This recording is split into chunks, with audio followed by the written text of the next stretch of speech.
அன்பான சகோதர சகோதரிகளே, இன்றைக்கி புலவு சாதம் எப்படி பண்ணுறது பார்க்கலாம். பிரியாணி அரிசி 500 கிராம், 500 பட்டாணி 200, உருளைக்கிழங்கு 200, பச்சை மிளகாய் ஒரு 8, மிளகு 20, முந்திரி பருப்பு 15, இஞ்சி சிறு துண்டு, கசகசா தேவையான அளவு, உப்பு தேவையான அளவு போட்டுக்கலாம், தேங்காய் ஒரு முடி, நெய் 100 கிராம். இதை ரெடியாக வச்சுக்கிடணும். தேங்காயை முதல்ல துருவி நல்லா பால் எடுத்துக்கிடணும். பால் எடுத்து வச்சுக்கிட்டோம்னா இஞ்சி கசகசா முந்திரி பருப்பு இந்த மூணையுமே நைஸாக அரைச்சிக்கிடணும்.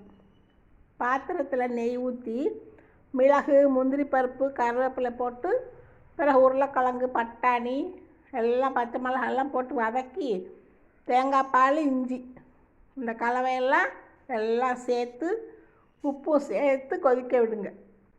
நல்லா கொதித்த பிறகு அரிசி போட்டு விசில் வந்தவுடனே கீழே இறக்கிக்கலாம்.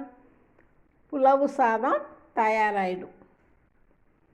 இது பண்ணி நல்லா பாருங்கள். புலவு சாதம் நல்லாயிருக்கும். இது பார்க்குறவங்க கேட்குறவங்களுக்கெல்லாம் நன்றி கலந்த வாழ்த்துக்கள். அடுத்த பதிவில் சந்திக்கலாம். தேங்க்யூ. Good bye.